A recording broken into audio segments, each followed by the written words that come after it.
தங்களுக்குரிய மரியாதை அங்கீகாரம் யாரிடம் கிடைக்கிறதோ அவர்களிடம் மட்டுமே கூட்டணி அமைப்போம் என்று தேமுதிக பொதுச் செயலாளர் பிரேமலதா தெரிவித்துள்ளார். யார் சார் இவரு? இவரு தெரியல. இவரு தெரியலையே. இவர்தான் பிரிட்டிஷ் இளவரசர் சார்லஸ். இப்படி நடக்கும் அப்படின்னு சொல்லி யாருமே எதிர்பார்க்கல. விஜயகாந்த் அவர்களே எதிர்பார்த்திருக்க மாட்டாருங்க. தேசிய முற்போக்கு திராவிட கழகமும் திராவிட முன்னேற்ற கழகமும் இன்றிலிருந்து நம்ம கூட்டணியை உறுதி செய்திருக்கிறோம். ஒரு நிமிஷத்துல உடம்பெல்லாம் குப்புன்னு வேர்க்குதே. என்ன புடிச்சுக்கடா கைட்டாங்களா? எங்களுக்குரிய மரியாதை அங்கீகாரம் நிச்சயம் எங்கு கிடைக்குதோ அங்கு நாங்கள் கூட்டணி அமைப்போம். வலிமை என்னன்றது உங்களுக்கு தெரியணும்ல. அதை தெரிஞ்சுக்காம அவங்க கிட்ட போய் 30 சீட்டு ஒரு ராஜ்யசபா 300 கோடி கூடி இப்ப எங்க நின்றுருக்கு தெரியுமா? கிடைக்குமா திமுக 30 சீட்டு? என்ன 6 தாண்டி போய் சொல்ற மாதிரி மறுபடியும் 6ல வந்து நிக்கிற. 30 கொடுக்குமா? ஏன் 300க்கு போற? ஒரு சைபரை கட் பண்ணு. இன்னொன்னு 300 கோடி கொடுத்தாங்க. சொன்னபடி கொடுக்க மாட்டாங்கம்மா. தனலட்சுமி காலேஜ்ல இருந்து வர வேண்டிய பணத்தை வாங்கி கொடுத்தாங்களா? ஏண்டா எங்களை இன்னமுமாடா நம்பிக்கிட்டு இருக்க? எங்க பேஸ்கிட்ட பார்த்தாலே உனக்கு தெரிய வேணாமா அவங்க தருவாங்களா தரமாட்டாங்களான்னு? இன்னும் பச்சை பிள்ளையா இருக்கேடா. பப்ளிக்கா சொல்ற வாக்குறுதியே இந்த லட்சணத்துல ஃபாலோ பண்றாங்க. ரூமுக்குள்ள கொடுத்த வாக்குறுதி எல்லாம் எப்படி ஃபாலோ பண்ணுவாங்க பாரு. என்ன பண்றது? அப்பவே சொன்னேன் கையெழுத்து போடாத எல்லாம் தலையெழுத்து. கேப்டன் 2016 இந்த கூட்டணி அமைய வேண்டியது. கலைஞர் ஐயா பழம் நழுவி பால்ல விழுப்போகுதுன்னு சொன்னாரு. பழம் நல்ல பழம் தான், ஆனா அது பால்ல விழல, பாதாள சாக்கடையில விழுந்துருச்சு.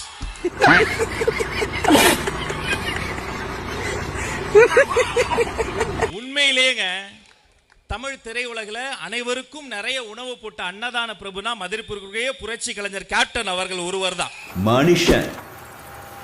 அந்த மாமனிதனை அரசியல் உலகில் அதிகமாக தண்ணியில் இருக்கிற கப்பலில் இருப்பவர் தான் கேப்டன். தண்ணியிலே இருப்பவர் எல்லாம் கேப்டன் எள்ளி நகையாடி அவரை அவமானப்படுத்தி அவரை கேரக்டர் அசாசினேஷன் செய்த ஒரு கட்சி இருக்குன்னா திமுக.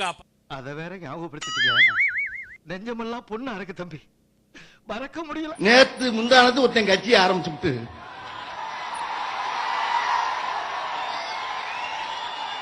நாளை கழிச்சு முதலமைச்சர் ஆக போறேன்னு இருக்கேன் ஒருத்தன். ஏன் அதுல ஏதாவது பிரச்சனையா? உங்களுக்கு என்ன பிரச்சனை இருக்கு? எனக்கு தான் பிரச்சனை.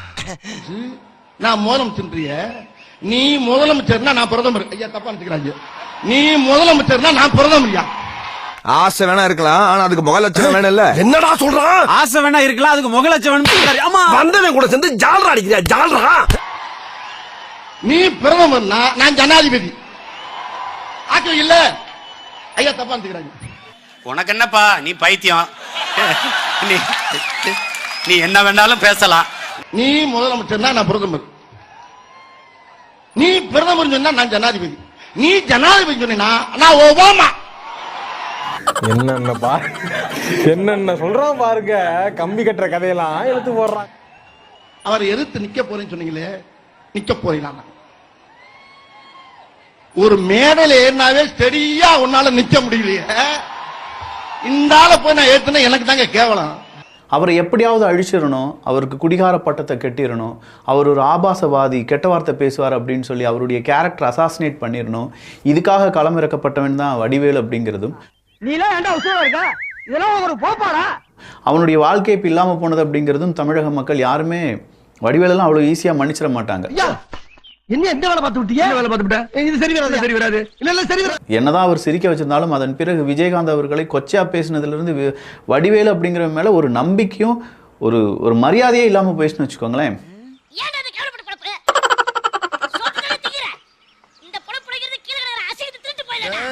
அப்படிப்பட்ட திமுகவில் தேமுதிக போய் ஜாயின் பண்ணிட்டாங்க, அலைன்ஸ் வச்சுக்கிட்டாங்க அப்படிங்கிற அந்த செய்தி எத்தனை பேருக்கு குபீர்னு இருக்கு அப்படிங்கிறது எனக்கு தெரியல.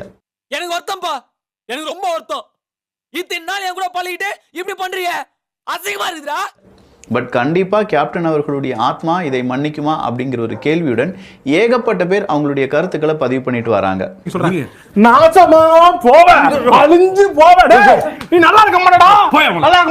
தேமுதிகவினுடைய எதிர்காலம், திமுகவினுடைய அரசியல் சூழ்ச்சி இல்லாட்டி அரசியல் சாணக்கியத்தனம், இது இரண்டுமே ஒரே நேரத்தில் இப்ப நடந்திருக்கு அப்படிங்கிறத சொல்றாங்க. சாமியும் சாஞ்சு போச்சு, நம்ம ஊர் கவுண்டரையும் சாச்சிட்டானுங்க. அந்த கவுண்டர் எப்ப நிமிர்வாருன்னு யோசனை பண்ணிட்டு இருக்கேன்டா. எங்களுக்குரிய மரியாதை அங்கீகாரம் நிச்சயம் எங்கு கிடைக்குதோ அங்கு நாங்கள் கூட்டணி அமைப்போம். அதே மாதிரிதான் அவ ஒருத்தி இருக்கா பஜேரி முண்ட அந்த பிரேமலதா விஜயகாந்தா. என்னன்னு எருமமான சொல்றா, என்னென்னமோ பேசுறா, ஏதாச்சும் பண்ணுங்க. அங்க என்னடா பேச்சு? மகனே, எங்க அண்ணன் தளபதி இந்த நாட்டுல முதலமைச்சர் ஆகட்டும்டா. ஜெயலலிதா சாவை மட்டும் கண்டுபிடிக்க போறது இல்ல, விஜயகாந்துக்கு ஏன் வாய் போச்சுன்னு கண்டுபிடிப்போம். என்ன கர்மத்தையெல்லாம் கொண்டீரா, ஏக வசனம் பேசுறா, கேட்டு பேசாம இருக்கீங்க. நான் கேட்காத மாதிரி இருக்கல, அதே மாதிரி நீயும் கேட்டு கேட்காத மாதிரி இருக்க. மகள உங்களை தூக்கி உள்ள போட்டு நசுக்கி சாறு பூஞ்சி நீ இருப்பியா மனுஷனா? நீ மானம் கட்ட பையல, நான் மானம் உள்ளவன்டா. எந்த கேப்டனை அவர்கள் இழிவுபடுத்தினார்களோ அந்த கேப்டனின் மீது விழுந்த பழியையும் தீர்ப்பதற்காக அவருக்கும் சேர்த்து திமுகவை வீட்டுக்கு அனுப்ப போகிற ஒரு கட்சி தமிழக வெற்றி கழகம் மட்டும்தான். இவன் கால கழுவி அந்த தண்ணியை நீ குடி, அப்போது உனக்கு புத்தி வருதான்னு பாப்போம். ஆனா 10 வருஷம் கழிஞ்சு தாமதமாக இன்றைக்கு இந்த கூட்டணி உறுதியாகி இருக்கிறது என்பதை இந்த நேரத்தில் நான் மகிழ்ச்சியோடு தெரிவித்துக் கொள்கிறேன். காலங்காத்தால உனக்கு குறவழி வரைக்கும் சோத்த போட்டு வண்டியில ஏத்திட்டு வந்ததுக்கு உன்னால என்ன பண்ண முடியுமோ அதை பண்ணிட்டேன். அது மட்டும் கிடையாது, எத்தனை நம்பர், எந்த தொகுதி, யார் வேட்பாளர்கள் என்பது எல்லாம் இதற்கு பிறகு குழு அமைத்து நீங்க சும்மா செஞ்சிட்டாலும் நாங்க அப்படியே அசந்து அழுத்துத்தான் போயிருவோம். அந்த குழு வந்து 2 கட்சியின் சார்பாக தேமுதிக திமுக 2 கட்சிகளும் இணைந்து பேசி ஏண்டா காட்டி அன்னைக்கு பிறந்தவன இந்த இளவ கருமாந்திரத்தில் ஏண்டா லைன்ல நிக்க வைக்கிறா? அதை முடிவு செய்து முதலமைச்சர் அண்ணன் ஸ்டாலின் அவர்கள் அதை அறிவிப்பார் என்பதையும் இந்த நேரத்தில் நான் தெரிவித்துக் கொள்கிறேன். இவ அக்கா நீ தம்பியா, பாசமடைய பொங்கி வரையாதீங்கப்பா. எனவே கூட்டணி வந்து திமுகவுடன் நாங்கள் வந்து இன்றையிலிருந்து கூட்டணியை உறுதி செய்திருக்கிறோம் என்ற செய்தியை இந்த நேரத்தில் மகிழ்ச்சியோடு உங்களுக்கு தெரிவித்து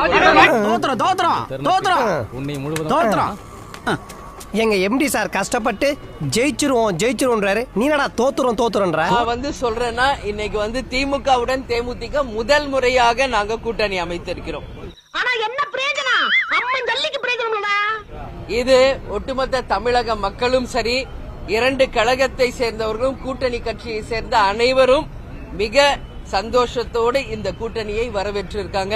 ஊரே ஒண்ணு சேர்ந்து காரி துப்புதுடா. விடியா ஊருக்குள்ள அவன் சாதி சண்டை சொத்து சண்டை ஊரே பிரிஞ்சு கிடக்கு, என் மூஞ்சில காரி துப்புறதுக்காக ஊரே ஒண்ணு சேர்த்து நினைச்சு சந்தோஷப்படியா.